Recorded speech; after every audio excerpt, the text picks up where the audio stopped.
Good morning.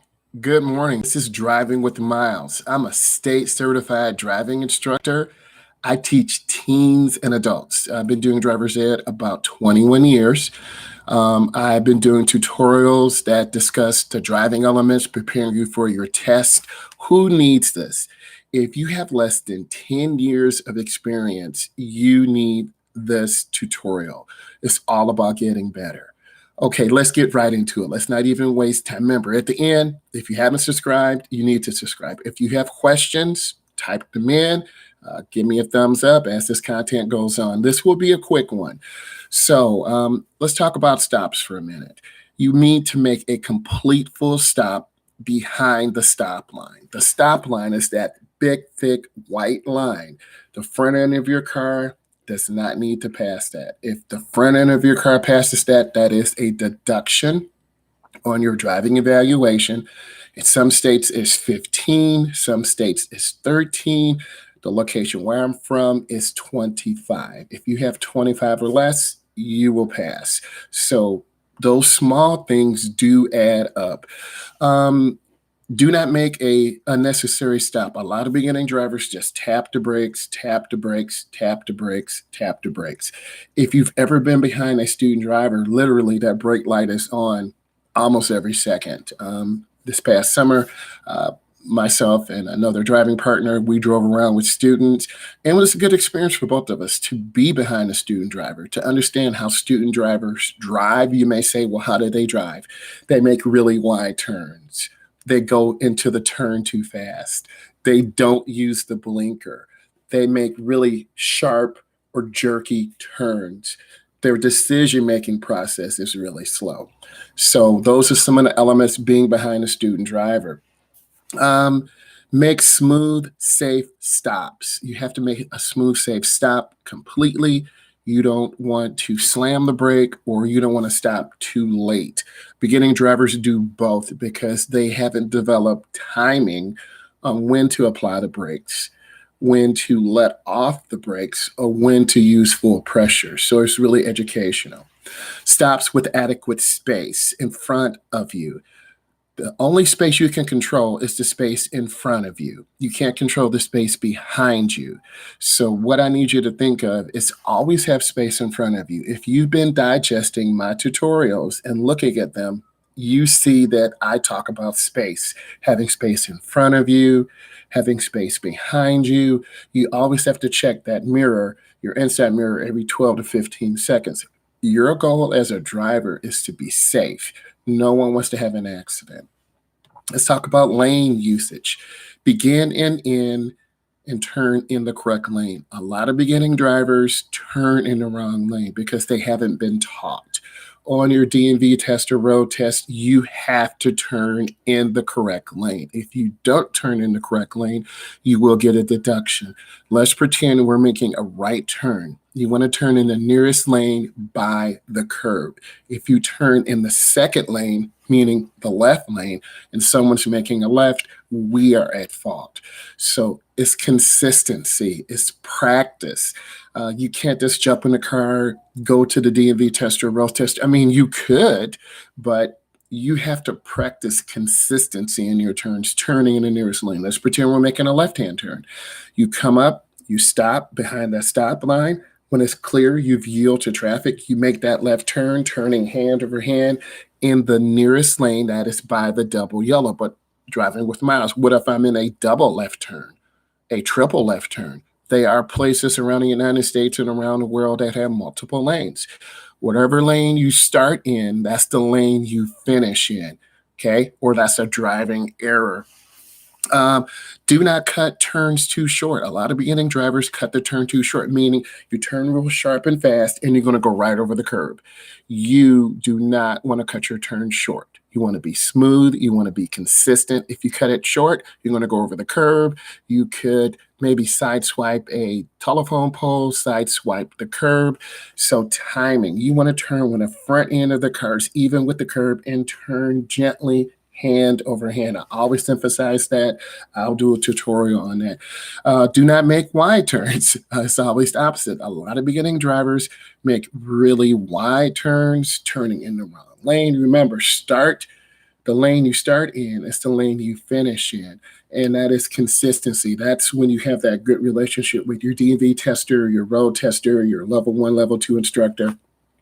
And then you practice those turning fundamentals over and over and over. If you look at my content, we do a lot of downtown driving. We do a lot of residential driving to really develop that hand over hand into the turn, that hand over hand out. That consistency will yield great things when you take your DMV test, a road test. Keep in the center lane. Keep your car centered. You have to have vision. You've got to look down the road. You've got to turn in the lane consistently and accelerate through the turn. A lot of beginning drivers stop in the turn or slam the gas and the car jerks, or they cut it short, or they're nervous and the car veers out of the lane. And then we as instructors have to reach and turn that wheel. So we don't want to do that, but that's what usually happens that first or second drive. Your DMV tester or road tester will only do that if they feel you're going to have an accident, and that could be potential failure. Enter the bike lane before turning right. You want to make sure that you're in the correct lane. Those pavement markings are critical because more and more communities are going to that open environmental design to try to get more people in those downtown areas. They have bike lanes, they have jogging lanes. So you as a driver, you need to make sure, am I in the right lane? Am I in the correct lane? Very, very important.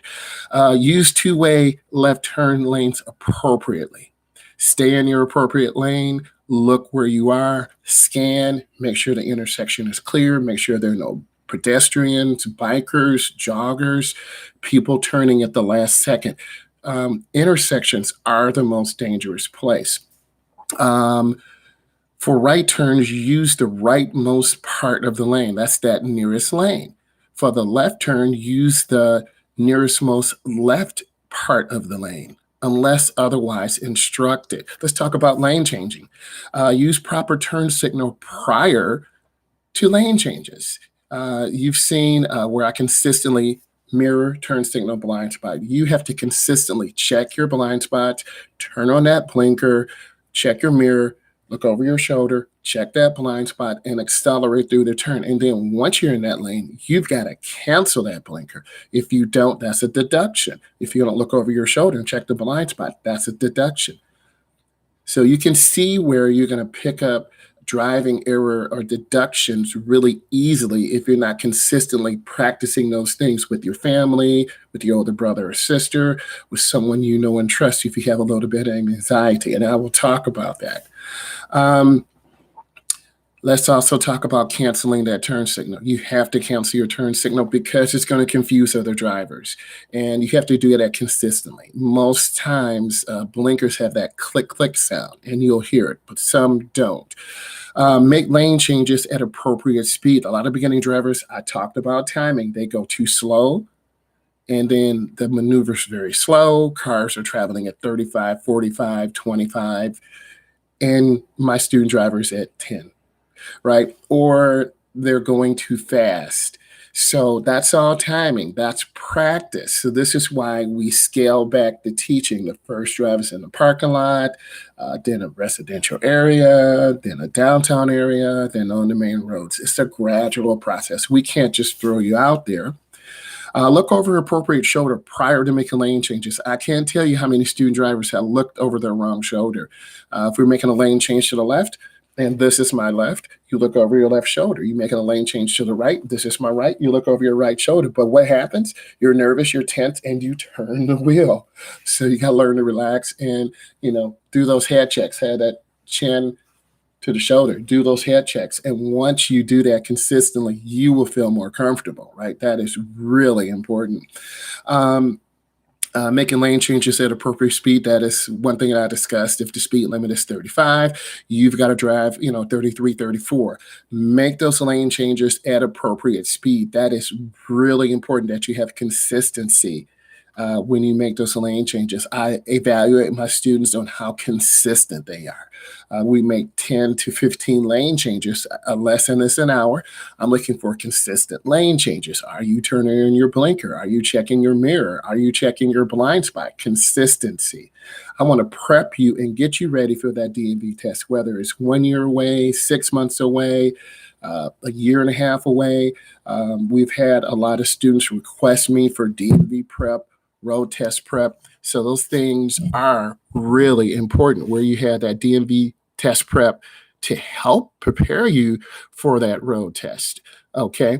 Looking over the shoulder prior to making that lane change because cars do have a tendency to stay in your blind spots, whether you're in a student driver car or a regular car, you've got to look and check. Oh, I've already checked. You didn't look over your shoulder. And I tell students that because if I get lazy in that first and second and third lesson, then you're going to learn a bad habit. And then you're not going to check your blind spot. The next thing you know, a car or truck comes and you cut them off. So as an instructor, I can't be scared or nervous to tell my students what they need. And because I want you to be ready for 2021. And that's what it's all about, getting ready for 2021. More on that 2021 driving discussion and tutorials at a different point in time. Create space after completing the lane change. That's timing. Again, if you go too fast, you're going to be right on top of cars. If you go too slow, you're literally going to slow the flow of the traffic down. And it would be nice to have a drone in the air and to see that student driver drive where their timing is off. If the speed limit is 55, they're at 40. If the speed limit is 70, they're at 60 or 52. And that's all timing. And they have to learn how to drive with the flow. Let's talk about speed. Drive at the posted speed limit. In my other tutorial where I went live, if you're 7, 10, 12 under the limit, that is deemed a dangerous or inexperienced driver. So you have to learn to get up to the speed limit quickly, immediately, not slamming the gas, but when that light turns green, you look left and right, make sure it's clear, and then you gradually get up to speed as soon as possible. You're with the flow, you're at the legal limit. That's the next thing that beginner drivers tend to struggle with is that speed control, either going too fast, going too slow, 10 under, 10 over, 7 under, 7 over, 5 under, 5 over. Eventually that will come. That's why you need to really develop a good relationship with your instructor. And I'll do a tutorial about that relationship between your instructor and the student because that is really important. You're driving too slow for the situations. I mentioned that. That's a hazard on your DMV test or road test. If you're 7, 10, or 12 under, you could get deductions. You'll get a warning.